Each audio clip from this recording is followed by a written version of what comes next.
దేవదేవునికి వందనాలండి. సమయం ఇచ్చిన అయ్యగారికి వందనాలు. యెహోవా, నేను యథార్థవంతుడనై ప్రవర్తించుచున్నాను, నాకు తీర్పు తీర్చుము. ఏమీ సందేహపడకుండా యెహోవా యందు నేను నమ్మకించి ఉన్నాను.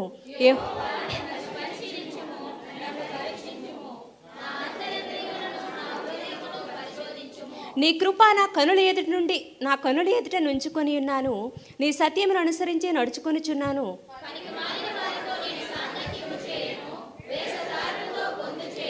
దుష్టుల సంగము నాకు అసహ్యము, భక్తిహీనుడితో సాంగత్యము చేయను. నిర్దోషినని నా చేతులు కడుగుకొందును. యెహోవా, అచ్చట కృతజ్ఞతాస్తుతులు చెల్లించుతును, నీ ఆశ్చర్య కార్యములను వివరింతును.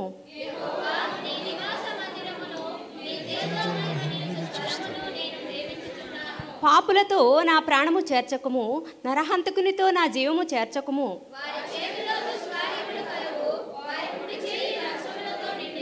నేను యథార్థవంతుడనై నడుచుకొనుచున్నాను, నన్ను విమోచింపుము, నన్ను కరుణింపుము.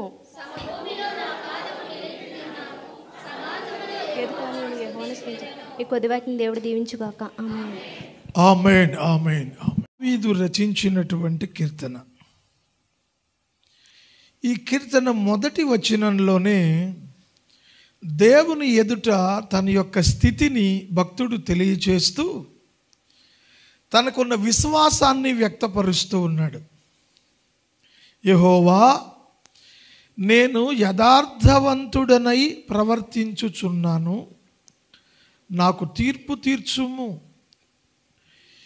ఏమీయూ సందేహపడకుండా యెహోవా యందు నేను నమ్మిక ఉంచి ఉన్నాను. ఈ వచనాన్ని మనం గమనిస్తే దేవుడు ఎవరైతే ఆయన సన్నిధిలోనికి వచ్చి ప్రార్థన చేస్తున్నారో వారి ఎడల దేవుడు ఆయన కార్యాన్ని చెయ్యాలి అంటే మనందరం కూడా ఏదో ఒక అవసరతను దేవుని సన్నిధిలో చెప్పుకుంటాం. ఏదో ఒక అవసరం, ఏదో ఒక ఇబ్బంది, ఏదో ఒక కష్టం, ఏదో ఒక పరిస్థితిలో మనం దేవుని పాదాల దగ్గరికి వచ్చినప్పుడు ఆ కష్టాన్ని, ఆ బాధను, ఆ సమస్యను మనం దేవుని పాదాల దగ్గర పెడతాము. దేవుడు కొంతమందికి మేలు చేసి కొంతమందికి మేలు చేయకుండా ఉండే దేవుడైతే కాదు. కానీ మనం గమనిస్తుంది ఏంటంటే అందరూ ఎందుకు మరి దేవుని కార్యాలు చూడలేకపోతా ఉన్నారు అని మనం గమనిస్తే, ఒకవేళ నేను ఖచ్చితంగా దేవుని కార్యం చూడాలి అనేటువంటి ఆలోచన కనుక నీకు ఉన్నట్లయితే ఇక్కడ ఈ ప్రార్థనలో ఈ మొదటి వచనంలో దావీదు పలికిన రెండు సంగతులు. ఒకటి, నేను యథార్థవంతుడనై ప్రవర్తించుచున్నాను. దేవుడు మన జీవితంలో ఏం కోరుకుంటాడు అంటే మనం చేసే ప్రార్థన అంతా ఒక ఎత్తు అయితే మన యొక్క వ్యక్తిత్వాన్ని, మన యొక్క ప్రవర్తన, మన క్యారెక్టర్, దేవుడు దాన్ని పరిగణలోనికి తీసుకుంటాడు. దేవుని సన్నిధిలో మనం ప్రార్థన చేసినప్పుడు ఖచ్చితంగా దేవుని కార్యం మనం చూడాలి అనుకున్నప్పుడు దేవుడు దేన్ని పరిగణలోనికి తీసుకుంటాడు అంటే నా ప్రవర్తన ఆయన పరిగణలోనికి తీసుకుంటాడు. నా ప్రవర్తన సరిలేనప్పుడు నేను దేవుని సన్నిధిలో ఎంత పొర్లు దండాలు పెట్టి గోల పెట్టి ఏడ్చినా దానివలన ప్రయోజనం. మీకు ఈ సందర్భంగా మరొక వ్యక్తిని కూడా జ్ఞాపకం చేస్తా, మీరు తర్వాత చదువుకోండి. హిజ్కియా అందరికీ తెలుసు. హిజ్కియా రాజు జీవితంలో కూడా మరణకరమైన వ్యాధి కలిగింది. ఈ మరణకరమైన వ్యాధి కలిగినప్పుడు దేవుని సన్నిధిలో ప్రార్థన చేస్తున్నాడు. అప్పటికే ప్రవక్త వచ్చాడు, నువ్వు చనిపోతావు, నీ ఇల్లు చక్కబెట్టుకో అని చెప్పి వెళ్ళిపోయాడు ప్రవక్త. వెంటనే హిజ్కియా గోడ తట్టు తిరిగి ప్రార్థన చేసిన సంగతి మనందరికీ గుర్తుంది కదా, తెలుసు కదా. ఓకే, ఆ ప్రార్థనలో ఇదే మాట ఉపయోగిస్తాడు. దేవా, నేను నీ సన్నిధిలో యథార్థవంతుడినై ఎలాగైతే జీవించానో అది నీకు తెలుసు కదా. ఒకవేళ నీవు నా వ్యాధిని పోగొట్టాలి, నా ఆయుష్ని పెంచాలి అని నేను అనుకుంటే నువ్వు పెంచవు. నేను ప్రార్థన చేసినంత మాత్రాన నా రోగాన్ని నువ్వు తగ్గించవు.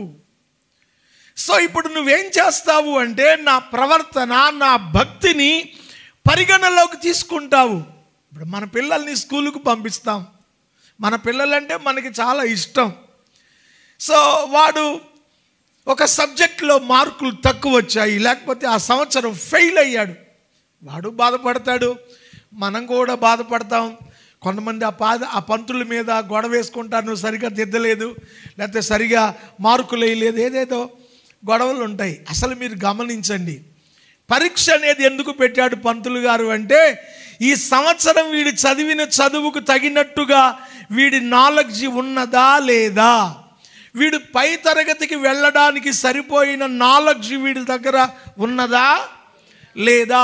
7లోంచి 8కి వెళ్ళాలి అంటే 7లో ఉన్న అన్ని సబ్జెక్ట్స్ వీడికి బాగా వస్తేనే 8లోనికి వెళ్ళడానికి వీడు ఎలిజిబుల్. అందుకే పరీక్ష. ఆ పరీక్షలో వీడు నెగ్గితే ఎవడు ఆపలేడు, వాడిని 8లోకి పంపిస్తారు. ఆ పరీక్షలు నెగ్గనప్పుడు వాడు ఖచ్చితంగా మళ్ళీ 7 చదవాలి. ఈ పరీక్ష అనేది వాడు చదివిన చదువును పరిగణలోనికి తీసుకోవడానికి. భక్తి కూడా అంతే. నేనేదో పైనుంచి కిందకి తెల్లంగి వేసేసుకున్నంత మాత్రాన్న వరే నాయన నీ ప్రార్థన వినేశారా మోసే అనడు, పారా పక్కన కూర్చో అంటాడు. మరి ఏం చూస్తాడు? నా క్యారెక్టర్, నా భక్తి, నా ప్రవర్తన ఆయన పరిగణలోనికి తీసుకుంటాడు. వీడు చేసిన భక్తికి వీడి ప్రార్థన విని వీడికి జవాబు ఇవ్వచ్చు అనుకోవాలి ఆయన. వీడు చేసిన భక్తికి వీడు అడిగిన దాన్ని వీడికి ఇవ్వచ్చు అనుకోవాలి. అప్పుడే జరుగుద్ది కార్యం. అది చెప్తున్నాడు. దేవా, నేను నీ సన్నిధిలో యథార్థంగా బ్రతికాను, కాబట్టి నా యథార్థతను బట్టి నాకు తీర్పు తీరుస్తావు. ఆ తర్వాత పదం ఏం వాడాడు అంటే, ఏ సందేహము లేకుండా. చెప్పండి, ఏమీయూ సందేహపడకుండా, ఏమాత్రం నాకు అపనమ్మకం అనేది లేదు. నా భక్తి నాకు తెలుసు, నా ప్రభువు నాకు తెలుసు. ఖచ్చితంగా నా భక్తిని పరిగణలోనికి తీసుకొని ఆయన పరిపూర్ణంగా నా జీవితంలో మేలు చేస్తాడు. What a faith! విశ్వాసము అనేది మాటలతో పలికేది కాదు, అది ఒక ఆంతరంగిక ప్రక్రియ. మీరు చాలా దీన్ని బాగా గుర్తుపెట్టుకోవాలి. అసలు భక్తి అనేది బాహ్య ప్రపంచం చూస్తే కనబడేది కాదు. It's not a exhibition. We can not exhibit. మనం ఏదో ప్రదర్శించేస్తే, నా మాటల్లో, నా పాటల్లో, నా వస్త్రాల్లో, వీటిల్లో కనబడేది కాదు భక్తి. భక్తి అనేది ఒక ఆంతరంగిక ప్రక్రియ, అంతరంగంలో జరిగేది అది. విశ్వాసం కూడా అంతే. ప్రభువా నేను నమ్ముతున్నాను అని నువ్వన్నా ప్రభువు నవ్వుకుంటాడు. వారు నీ విశ్వాసం నాకు తెలుసులేరా, పిచ్చి మాటలు చెప్పమాక. విశ్వాసము అనేది నిరీక్షింపబడు దాని యొక్క నిజస్వరూపము, లేనివి ఉన్నవి అనుటకు రుజువు. ఇది వాక్యం. విశ్వాసం అంటే ఏంటి?